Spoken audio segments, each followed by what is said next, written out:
I made over $1 million in 5 days. This guy turned 16,000.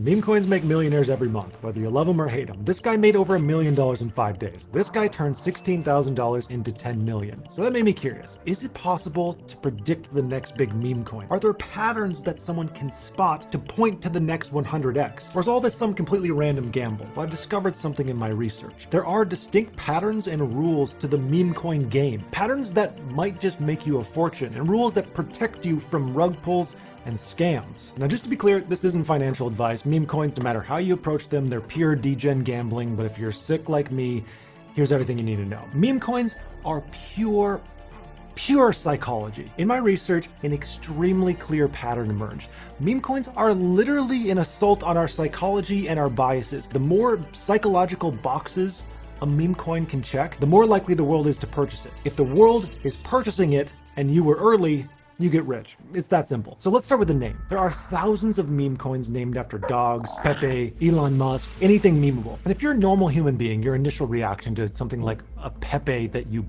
put money into, you go, that's pretty stupid. If you're a crypto investor, your reaction is something like, that's pretty stupid. Can I make money off of it? At least we all agree that they're stupid, but it does make sense if you really think about these. A memeable name, by definition, is simple and understandable. The name Shiba Inu is attractive to millions of people because millions of people can look at the name Shiba and think, huh, funny looking dog. It's that simple. You don't need to think to understand the names of these popular coins. The name should embody some concept that is extremely easy to understand and extremely likable by the average person. Like, who doesn't like a Shiba Inu dog?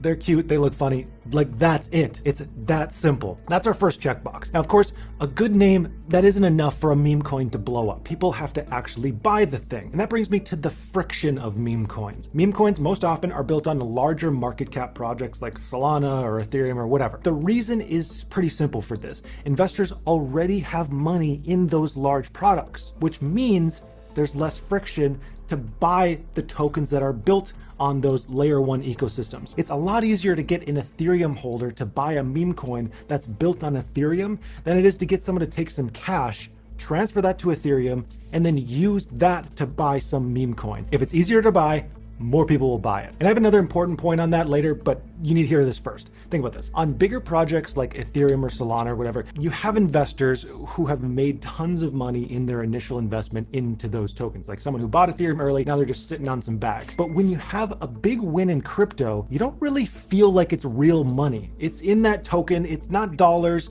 it's not cash in your hand. And when you have money that doesn't feel like real money, think about this psychologically, you're more willing to spend it in dumb ways, like meme coins. So for example, if a product like internet computer pops off, you might want to start looking at meme coins associated with that layer one.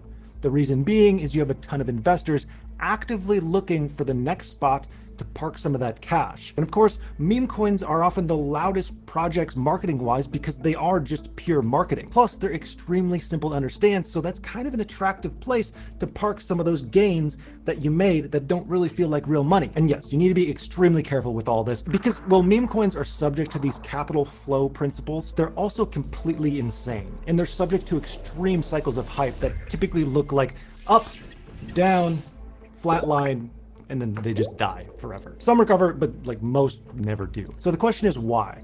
Why do they pump in the first place beyond what we've already talked about so far? The answer might lie in how the internet functions as a whole. But first, real quick, let me do a portfolio update. We've been doing a ton of trading over on the Finova Patreon page. Here's a recent trade that we did that resulted in a 14% gain in one day on a Matic short position. This was because we noticed the price would likely drop earlier in the day. You would have had access to that trade and many others like this 25% gain if you were a member of our Finova Patreon last week. Now, unfortunately, right now, we're totally sold out of spots on the Patreon. We will be for a while as we work on building out course material for current members, but for everyone asking, I'll let you know when we have more spots available. Now back to the internet and its influence on meme coins. This is super important. The internet is amazing at pushing whatever idea is currently popular. Meme coins are great at taking whatever's currently popular, riding that wave, and making some money off of it. When coins like Doge or Shiba Inu come out, they blew up. Then copycats wanted to jump on the bandwagon. So then they took that dog theme and then ran with it. Others just took the word Inu and attached anything they could think to it, like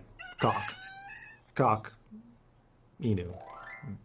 It's kind of funny. Then you have coins based on existing memes or ideas like Pepe or Jesus coin, or coins based on anything that Elon does. Again, this is all fairly dumb, but it's actually tapping into something that's innately human: fad mentality. People love fads. If something's popular, people just flood to it. You see this all the time on social media, those fancy cups that girls are just going nuts over at Target. Joe Rogan, ice baths, Yeezys, fads, they come and go. People can't get enough of them. For some reason, all of our brains are wired to bias towards thinking if something is popular, it has to be good. And meme coins are no different. Meme coins follow the same mentality, except they just directly monetize it. Instead of building coins based on technology or ideas, the coins are built around chasing fads. Some set the fads, most copy. The market then responds to real-world events that relate to those fads. So for example, if Elon Musk does just about anything, Dogecoin reacts, the price pumps. Elon can influence that fad directly. Some coins do it better than others. The bad ones fail to follow earlier principles that we talked about. See if you can find the issues in this coin. Toshi, a coin named after Brian Armstrong's cat, which he named after Satoshi Nakamoto. That coin is very unlikely to ever be $1 billion meme coin. But why?